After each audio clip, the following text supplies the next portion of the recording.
Can't hear There us you go. right now. There we go. So I was just saying we're wearing our Ireland hats. Neve from Ireland, she came to the P3 retreat in January, and she sent us these beautiful Ireland hats. We wanted to wear Ireland t-shirts, but we wore them yesterday. And they're dirty. So they were in the wash. We're like, darn it. We tried to wash them ahead of time. Hi, Carolyn. Hi, Deb and Sharon, and all the people on Facebook that are saying hi. We told everyone to say hi. Hi, Lisa. Hello. Hi, Honix3 from BC. We have so many people from all over, everywhere on all social platforms. Awesome. Loving it. We have people in Zoom with us tonight. So there's been a change in guests tonight.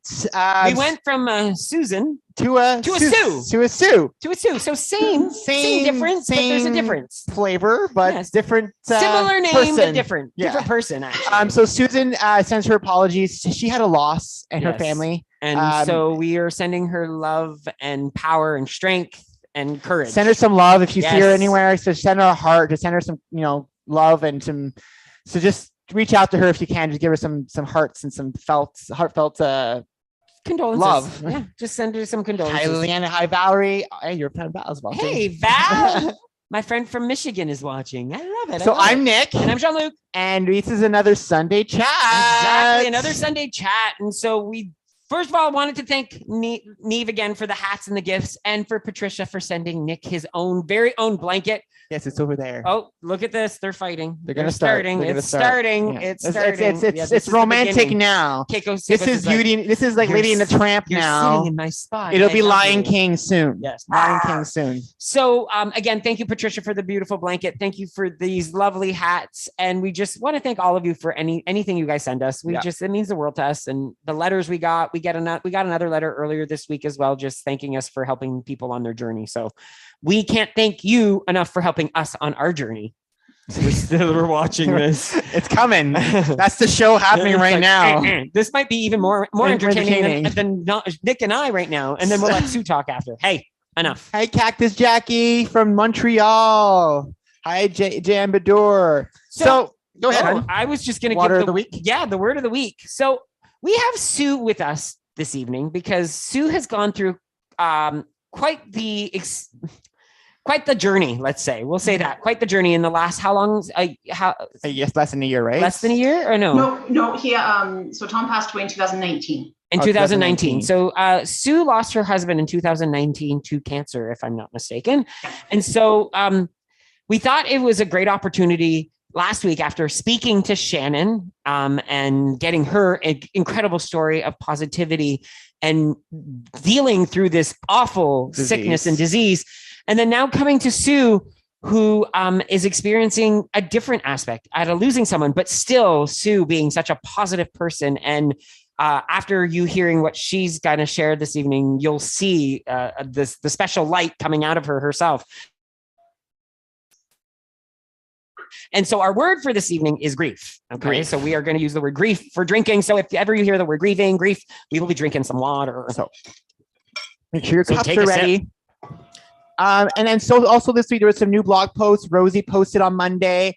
Sherry posted on Friday. Sandra posted on Saturday, and Kim posted today. So there's 4 new blogs out on our website, jeanlucandnick.com. And if you've gone recently, it's changed. It does not look the same. So if you've not seen our new website changes, go to jeanlucandnick.com and check it out. There's a lot of new stuff. There's a new recipe coming soon. Yes, we're actually adding more content to our website now because that's where we're going to build up now. We're going to create a whole community on there. We have a lot of plans. Our shop is coming up with our clothes that we're coming out with. So lots of stuff coming out soon. Tote bags, right for you, Michelle. It's coming. I promise. There'll be a tote bag. So let's get started into this discussion. Yes. I kind of want to thank Sue for coming on to be able to share this story. I've shared my story before to all of you about my father and what I went through and the grief and how I kind of coped with it. So I've spoken to Sue about what I've gone through, and she's actually shared her story with us as well. So we know her story as well. And I kind of wanted to bring mine up because I kind of wanted to talk about how we both approached grief in our journeys. I want to juxtaposition what we did and then also what she did in 2019. So for us, grief how about we have Sue introduce herself before I will. Oh, okay. I will. Okay. I just want to finish. I want to finish Sue. us and then let Sue have her the rest of the nights. I just want to make sure to get to. You make me lose my train of thought now. So in 2013, I lost my father, and our grief at the time was eat and drink our lives away. And the reason why I'm bringing this up is because now we'll introduce Sue. Sue, can you please let us know a bit about yourself, where you come from, your family? Just share your story. Sure. So thank you so much for having me on. And I do really appreciate, I just appreciate both of you so much, and just your honesty and who you are as people. So I just wanted to, and I know everybody's watching, they love Jean-Luc and Nick for the same reason, just how lovely you both are. So I am from Edmonton. So you guys were earlier talking about the sunshine. We had a snowstorm today, but hopefully it won't melt So sorry soon. for flaunting our sun. Yeah. That's okay. I'll take little bits. No worries. But so I lost my husband to cancer in 2019, and he was 43 when he passed away. I have two children. Currently, they're 18 and 16, so they were 13 and 15 when my husband passed away. And we found out it was hard because he was having gut issues, and he went to the doctor for a year. He was told he's too young for cancer, and it's IBS and so forth. And then within that year, by the time we caught it, it had progressed. It was stage 4, and he had tumors in his liver, which had metastasized from his colon. And so we knew we were dealing with a terminal cancer. So that was January 2018, and when he was diagnosed, and it kind of smacks you in the face. It's hard to absorb. But to talk about this journey, my faith is so center to who I am. So I can't really tell the story without talking about how like God really just held us through. And actually my husband, this sounds weird. He lived his best year of his life in the last year that he was alive, because he had such a peace to him, which is really amazing to watch. And that peace gave the kids and I such peace in the way that when he passed, we didn't, the kids and I, we didn't have any fear of death. Of course, it's tragic, but I think in terms of the handling grief side of things, grief. Wait, hold on. Don't we not need to? Look at that. She's already teaching us to take our own water. What happened with me after he passed, I realized that I was in such a survival mode. It was a mode of like, what has to get done? Who needs to be taken care of? Because I was playing mom, not playing mom. I was mom, but I was also supporting, my husband through the journey of how he wanted to spend the last year of his life, and being very protective of what his wishes were, which are sometimes people don't understand. Other people, other loved ones have a lot of advice to give people who are journeying with cancer, and I really felt that it was my role to go, no, Tom wants this. It's Tom's choice in terms of how he wants to do chemo or not, or however he wants to navigate that. And that was how I honored him in that journey. So after he passed away, I stayed in that mode because, well, there's a funeral, there's estate stuff to take care of, and you're constantly going. And then I had my children who were grieving, and as a mom, everything else, like you put everything else aside to make sure that the kids are set up and they're okay. And so it got to a point where I had a bit of I don't know if breakdown is the right term, but it was actually February of last year where I just got to a point of, I'm done. I just was so done of kind of constantly looking what other fires have to be put out. And it's hard to get out of that state. And it was last February where literally I was sitting in front of my work computer. I said, I need to focus on me, and I need to focus on what I need for health. I'm the only parent my children have. And I realized that I didn't have anything within me to keep going. Right. So it was, so this past year has been a huge growth year. And should I talk about the that as well for Sure. So Yeah. Whatever you want to share, Sue, it's completely up to you. If we have questions, like you're doing great. Okay. This is gold. So what happened in February, because the kids were kind of, well, and also COVID hit, you know, he passed in 2019 and then COVID hits in March, you know, everything shuts down. So that was just crazy. But what happened last year in February, I really got to a point of, I want to actually live my life. I don't want to, I was on such automatic pilot of, I guess I have to wake up and do this today, you know, because that's what I'm, you know, I guess I'm supposed to do and I've been doing for a lot of months. And I never actually kind of stepped back to take inventory of, wait a second, how do I want to live my life? My husband just passed away at 43, you know, and how many years did he spend worrying about the future, what needs to happen? And then that future never came for him. So I learned last year how to become present and not live for the future, not live for the past. Letting go, grief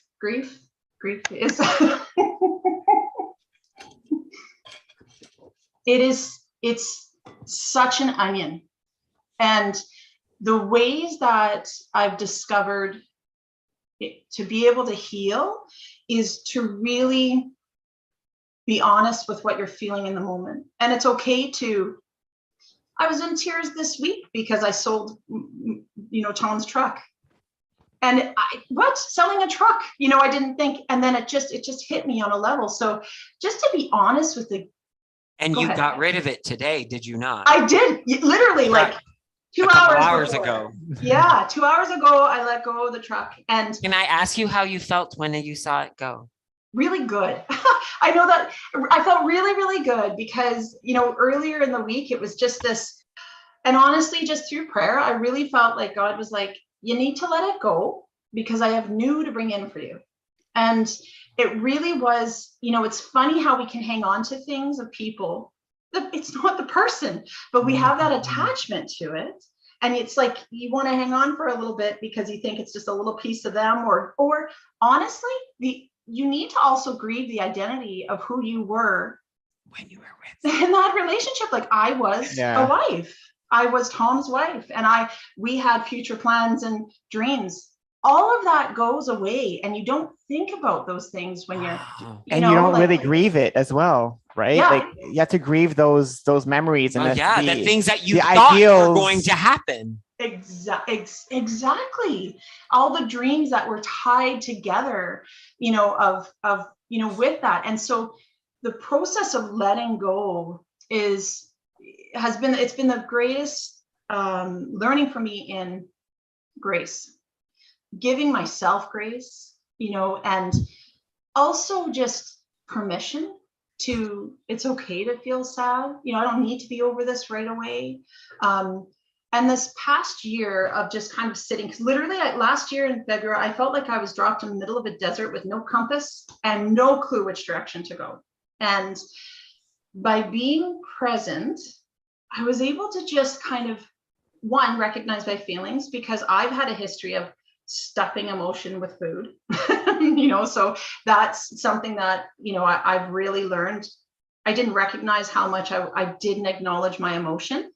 And because I am a very emotional person, and it's something that, you know how some people can say things to you when you're young, like, oh, you're too much, or don't cry so much, or, you know, like, don't be so, but you know what, that's how I'm made. That's how I'm created. So that's something that I have recognized, that I need to be honest with who I am and what my emotional outlet needs to be, right? And that is literally feeling it and being okay with what you're feeling at the time and not rushing anything. And this past year has been the most beautiful opening up of gifts that I could. I've fallen in love with a wonderful man, and I would have never, you know, like I would have never, like it just was so beautiful. And I don't think I would have been able to receive him or who he is if I didn't do the growth that I had, because I had to heal. Another thing that was really important is I had to heal the hurts within my marriage.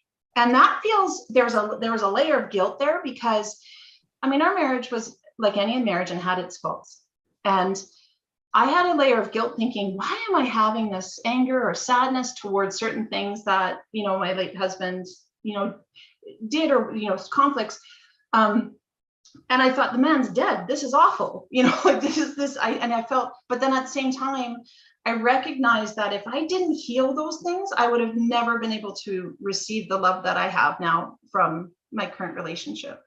And so when I talk about grace, it's just to really, really be okay with being human and being imperfect, and being honest with where you're at in a journey. And you don't need all the answers. And Sue, it's so funny. You use so many words in what you just explained, like presence, grace, journey, being okay, accepting my feelings. Okay. And it's so funny that the parallel between trying to lose weight and the parallel between grieving, because there is some type of grieving when you're on these journeys.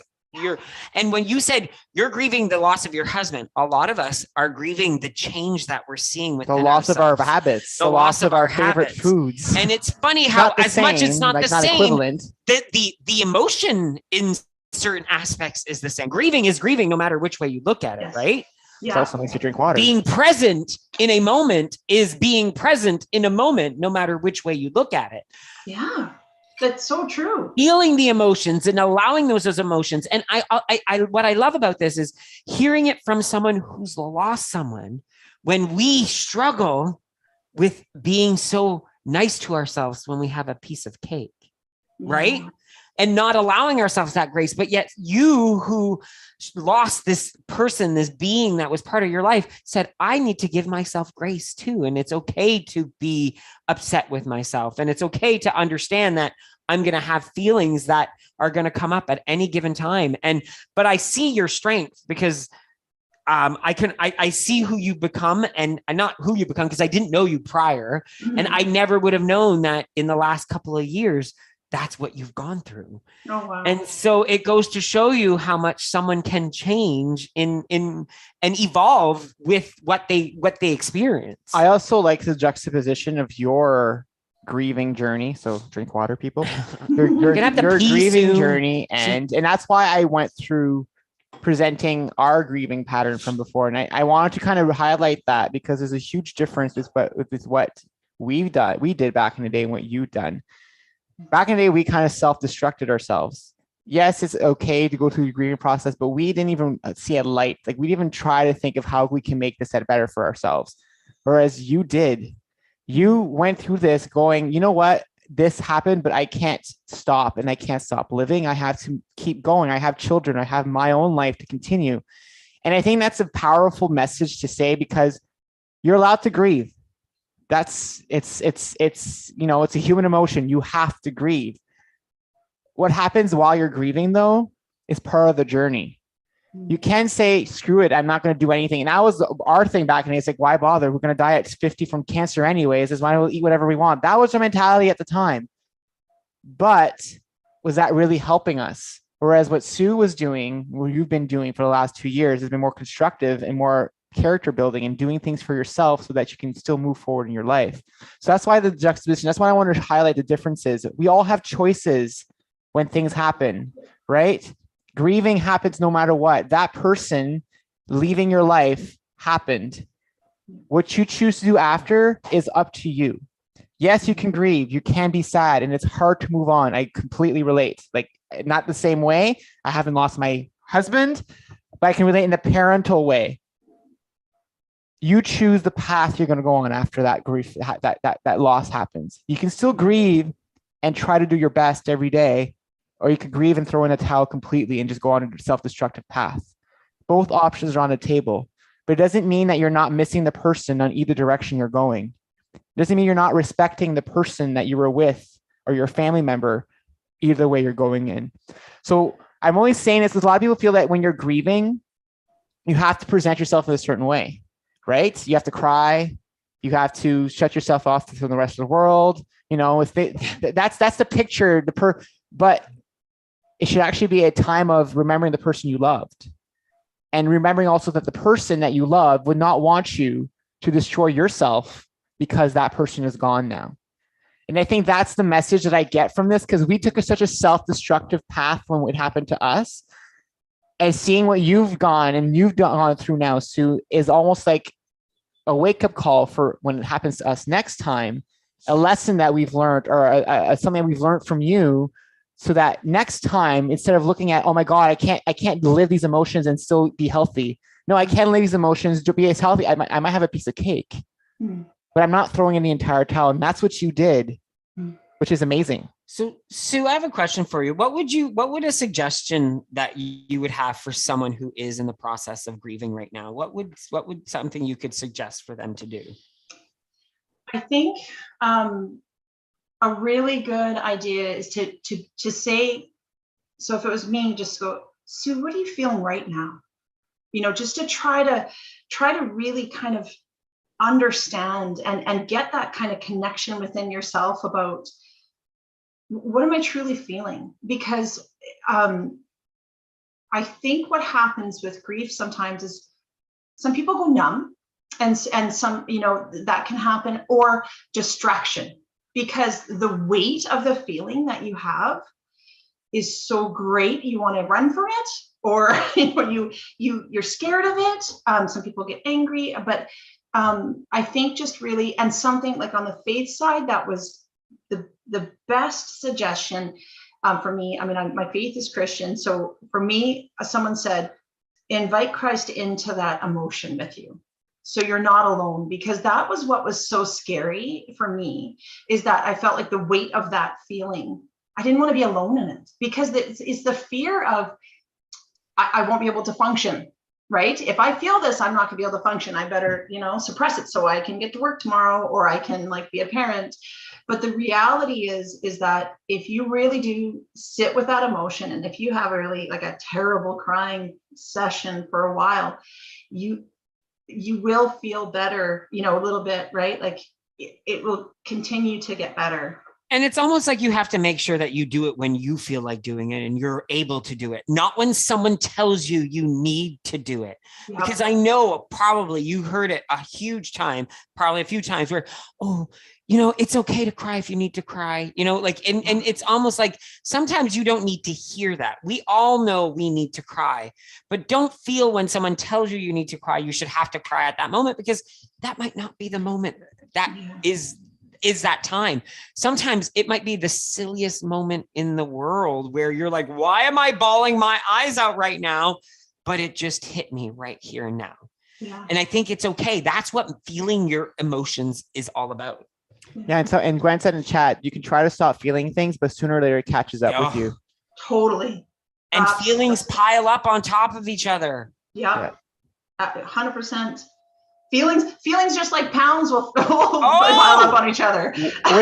Which is actually a kind of a segue as to what, because I know you've talked to us about, your wellness journey. Yeah. It's something that since we've met, you wanted to work on as well. So I know you have a goal. Can you tell us what your goal is? Yes. Oh, goodness. Yes. On the weight loss. Yeah. So with my daughter, is that what you mean? Yes. Yes. Okay. So definitely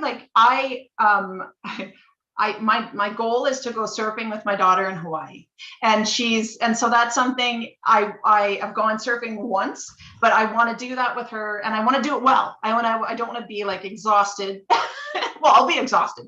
Either way, I'll be exhausted, but I want to be able to do that and embrace in those moments. And you know what I love about this, Sue, is that you did not set a weight loss goal. You set an activity type goal, but you know that in order to get to that goal, you might want to be more physically fit in a sense. Exactly. So not going into this journey and saying, okay, I need to lose this much weight. No, you're going into a journey right now going, I want to go surfing. Yeah. And I want to be able to do it comfortably. Absolutely. Which is awesome. It's such a cool way to go into this journey. So what are you doing right now on this? What have you started to do so far? I did. Well, unfortunately, I got hit with COVID. So on the exercise side, it made it harder. And then I got the flu earlier this week. But in between that time, there was a good week. And my daughter and I went to the gym and we worked out and we went swimming, and that was a blast. She's an ex-synchronized swimmer, and so she's got the swimming skills like crazy. And just honestly engaging those activities, because it's so like special with my daughter to do that. It's a nice way to connect with her. And she's 18, right? So she's busy. She's an engineer at U of A, so she's a busy girl. But it's so that's something I'm doing. And then just like really being on the emotion side of things. Finding like if I start to notice, I'm eating a little bit more, then I'm going, okay, Sue, what are you feeling? Because I'm recognizing that, especially the type of foods, if I'm like, you know what, I'm eating a bit more bread because it's bread, right? Or maybe chocolate too, or ice cream. Those are like the three little triggers. Put me in a room with cheese and crackers and chips and crackers. Yeah. So those are the things that I'm just trying to be like, okay, hey, what do you need to feel? And recognizing that, like my grief water journey. I love how Sue's keeping us on this because we're not as good at that. Totally missing it. I used to be a personal trainer, so maybe that's where you're hired, Sue. You're hired. But just trying to be, again, being present. I find that the more when worry and stress comes in, it's because I'm thinking future. What is this going to look like? How do I, protect? And I know that comes from probably the trauma of losing Tom. Like it's there, to a degree. And my boyfriend's fantastic at helping. Like, hey, right now, right now, here's the reality. What's huge is surrounding yourself with people who are good people and non-judgmental and who will really encourage you to be just who you are, where you're at, and they love you for that. So that's where Jean-Luc and Nick, you guys are amazing, because you guys are those people too, right? You're like, hey, where are you at? It's okay, wherever, I'm dark gray this week. I'm dark gray, and he's like gray. I was green. but you said it right there. Sometimes it's, what you're going through in life doesn't allow you to focus 100% on something, which is what you're talking about when you were going through the motions with your husband. And sometimes just anything can trigger any of those emotions in your mind, right? Anything can trigger those. So you can't look at your wellness journey and think that, I got COVID for that 1 week and I got a flu for the other week. You can't think of that as, oh my God, I'm so horrible. I didn't go to the gym for those 2 weeks. I went the week in between and I did the best I can and I was sick. But you know what? Today I'm doing the best I can today, and I'm moving on and doing the best I can today again. And I think that's what we do for everything on here, for everybody who's joined us every week. Because like we said, we have a gamut of people here from different walks of life. All of us are going through different things. All of us are being stressed and have anxiety from different pieces of our lives right now. And a lot of us feel that we're failures. I'll say it out there. I'm pretty sure a lot of us will raise our hands right now and say, yep, I feel like a failure right now, or today or yesterday or 2 weeks ago or last year. One of us felt a failure on our wellness journeys. It's not failure. Wellness is your life. You're well right now. This is wellness. You're trying to be as healthy as you can for now until you pass away. So if that day today is the day that you can't focus 100% on your own wellness because you're grieving, then that's okay. And Kim said it well as well. It's always important to remember everybody's journey is different. So as far as you're grieving, everybody is going to grieve differently. There's no right or wrong way to grieve. Grieving is an individual process, but understanding that what you're going through when you're grieving is very similar to what other people are going through. So surrounding yourself by people who might have experienced it or before, going through it as well, or are able to support you in letting you grieve the way you want to grieve. Yes. Very, very important as well. And I wanted to actually ask you something else, Sue, because I thought I'd love to ask you about your boyfriend now. Okay. Because how interesting is it for you to now be in a new relationship with your kids And, also how does that work? Like, how does that happen? How are you feeling? Like, are there moments where it's confusing to you because, you love Tom so much, and then now you have this new person in your life? Like, where does that fall into the grieving process? Yeah, good question, Jean-Luc. It's really, and he might be watching, so. Yay, hi, what's his name? Yeah, I gotta be good on it. No. Hi, Tom. Yeah. So it's been really interesting. And that's something too, like when actually I met him, our first date was April 6th, right? So we're coming up to 1 year anniversary. Yeah, which is exciting. Woo! And when we started dating, I was very honest and I said, you met me, like we've met in such a weird time of my life. And he was always very accepting of the fact that I don't quite know what the next step is. And that's okay. And so it's interesting because of course, when I'm first starting dating, of course it brings up, emotion and grief kind of, because it's again, that onion layer kind of taking off of, this is different. And again, it really was a lot of just being honest. Like, what am I feeling right now? Okay, what's truth? And, what, is this okay? And why do I feel guilt? Or why do I feel this? And it helps that he is extremely kind, like just so kind and very sweet. I'm going to get emotional. Oh, that's okay. So, we cry here often. It's a usual thing. Happens at least once every other Sunday. Wow. Yeah, don't hit me. I think that just his acceptance of, he accepted me on exactly where I was at and probably one of the most vulnerable times of my life. So, I mean, in that way, when someone holds you very lovingly in a vulnerable space, the growth is accelerated. Definitely. Because you're held in love, right? And there was never he never, he just kind of walked, he was just patient with me, in terms of like, as we were growing. So there's never an expectation. And that's something that I've been hard on myself in the past for putting expectations of where I should be in certain places, and overachiever in a lot of ways. And well, how do you overachieve in grief? You're like, it doesn't. I've grieved in 1 day. Superwoman. Right?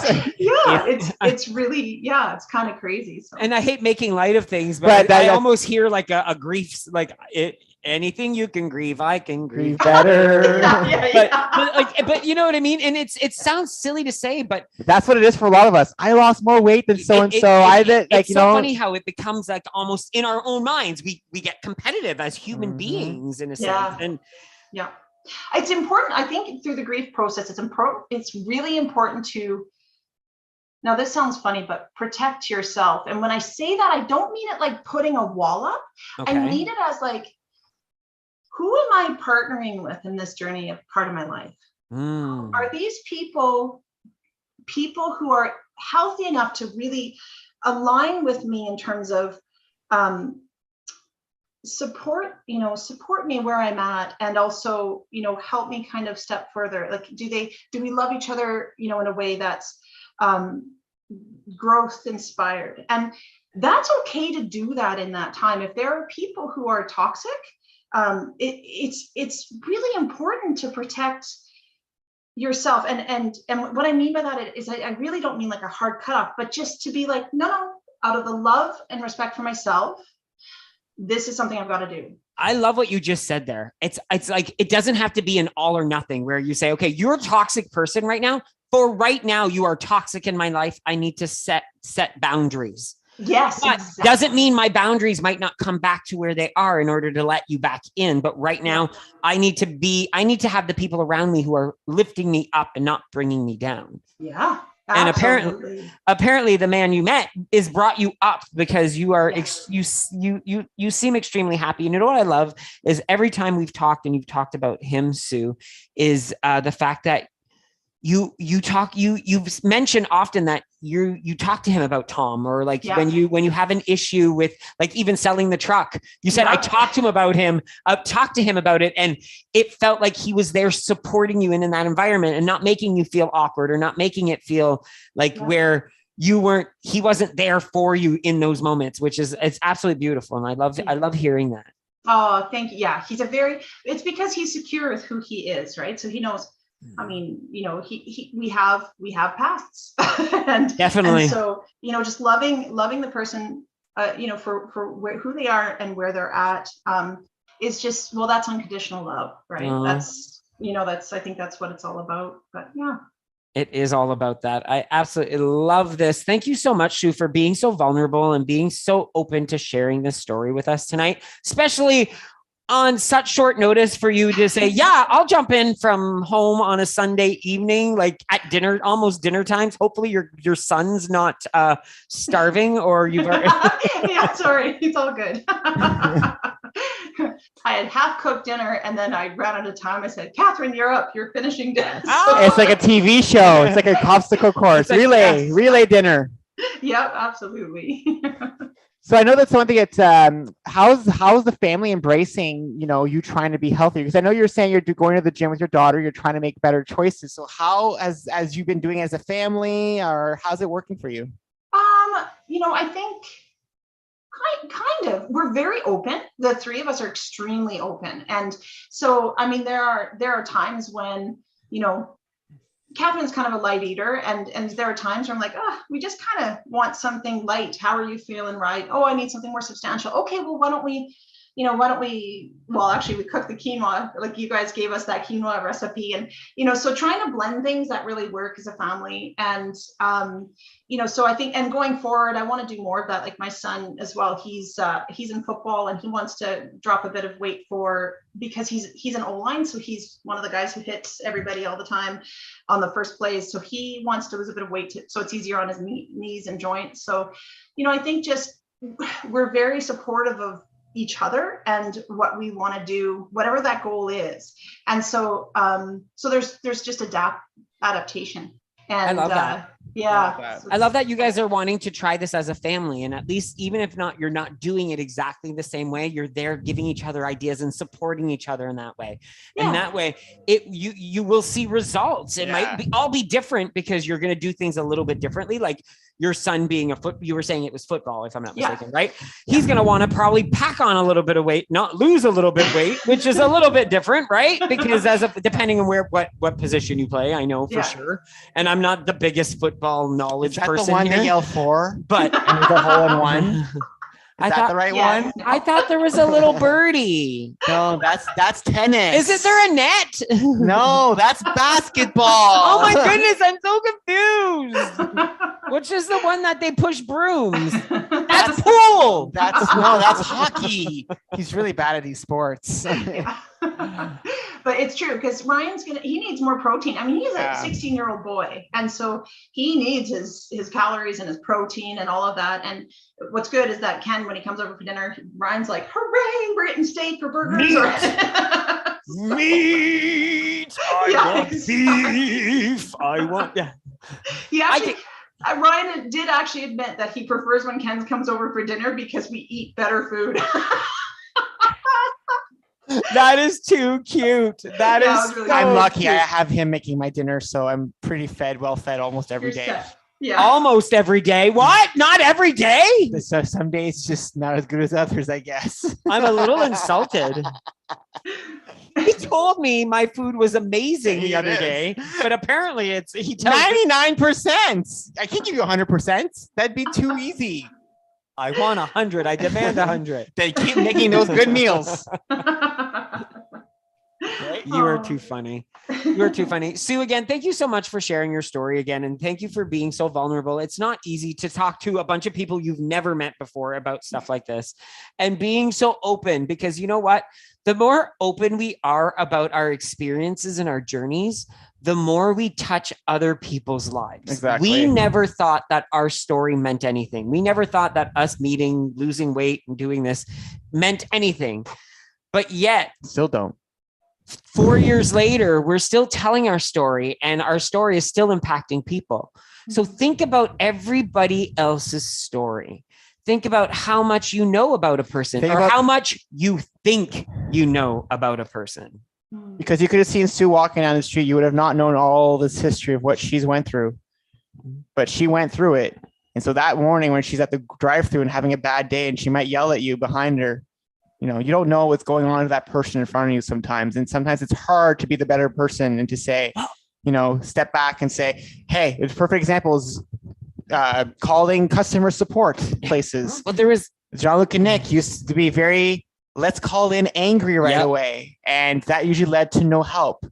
It's not the person's fault the other end that your toaster is not working. That person's just sitting on the phone, answering phones because it's their job. All of you people who work in customer service on phones, you've probably all experienced this before. And so where the customer yells at you and you're like, I didn't even process your order. Next time you're calling in, next time you're calling in, you might be angry at the situation, but take a second back and think it's not her person on the other end's fault, and give them the benefit of the doubt to start the conversation. Of course, eventually, if after 20 minutes, they transfer you 60 lines and you're kind of over it, or it's been 18 hours of calls, then you can get angry. I get that. It's like you can, at some point, you have to stand up for yourself.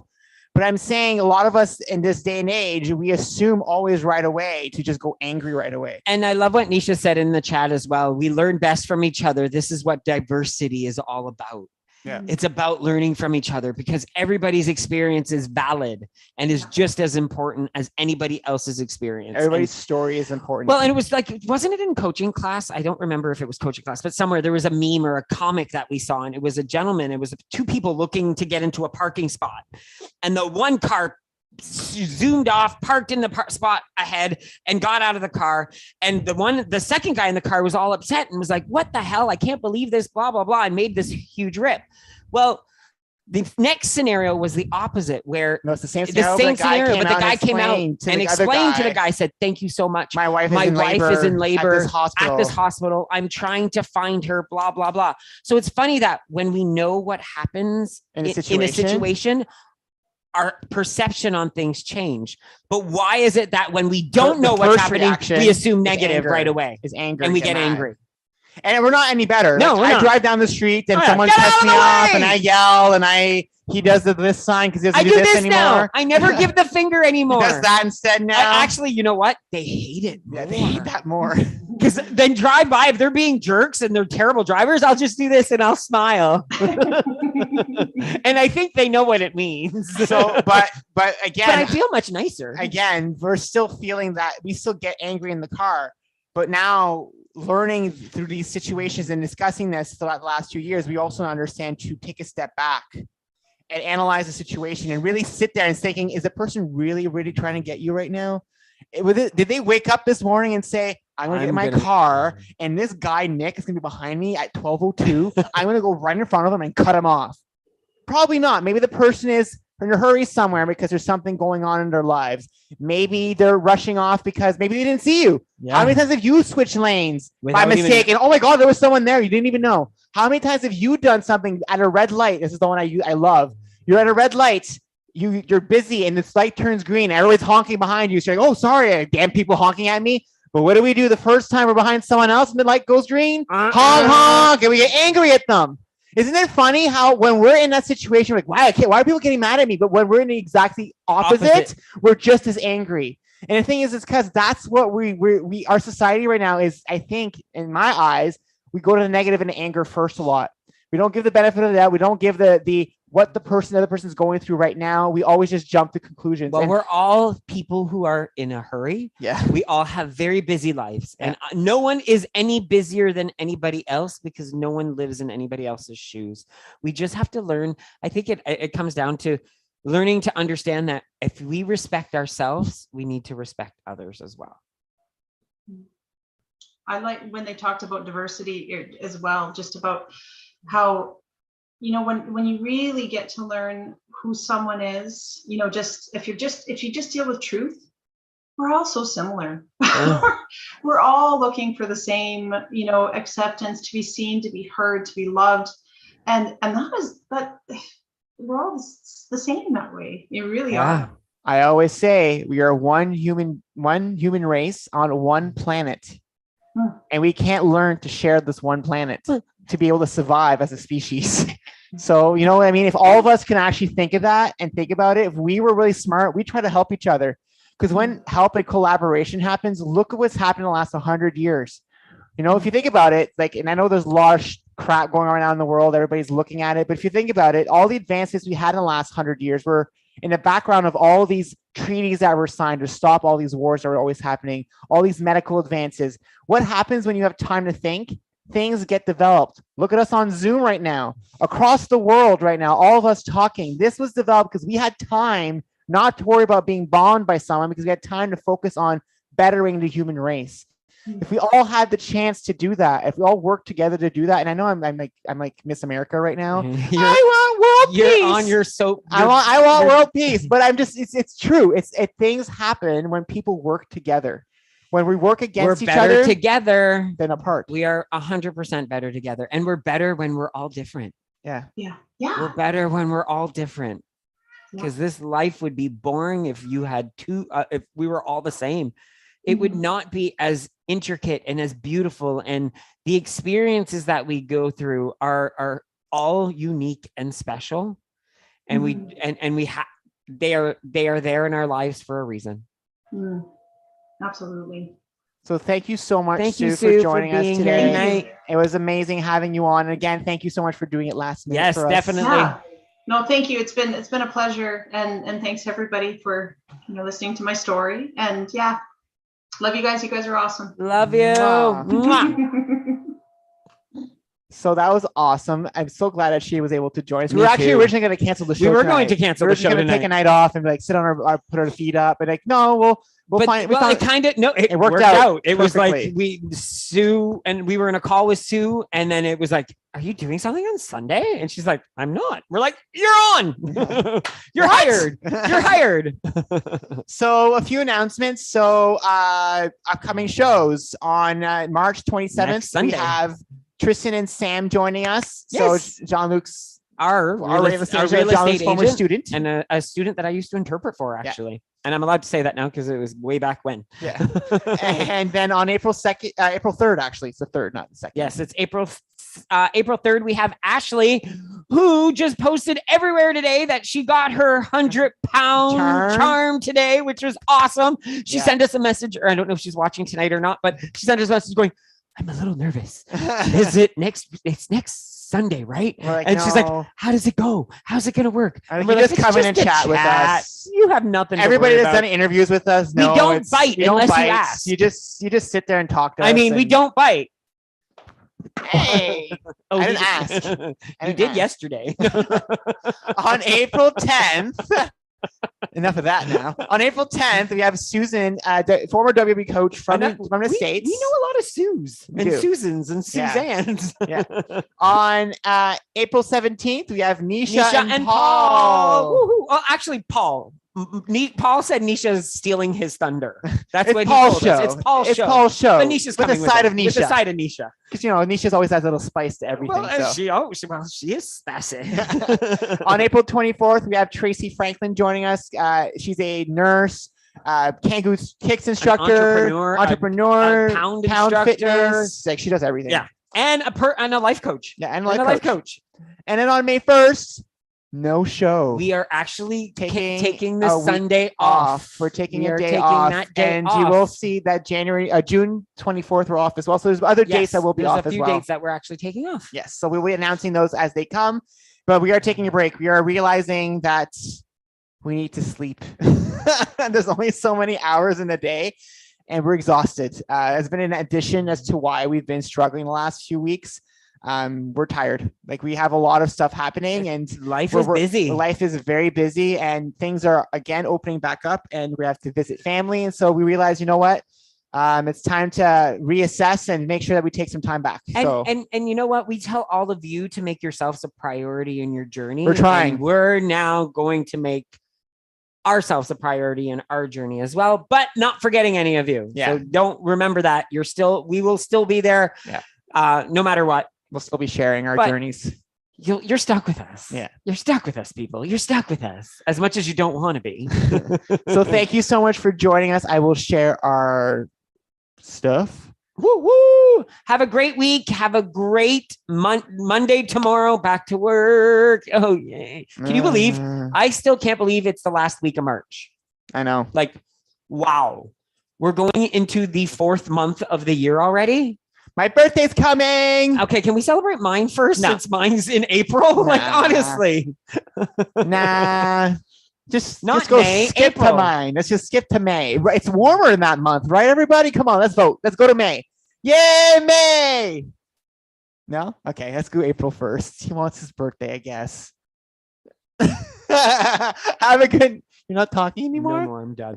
I Poke, quit. poke, poke, poke. I quit. I'm Have done. a good night, everybody. Bye, everybody. See you next week. Bye, everybody.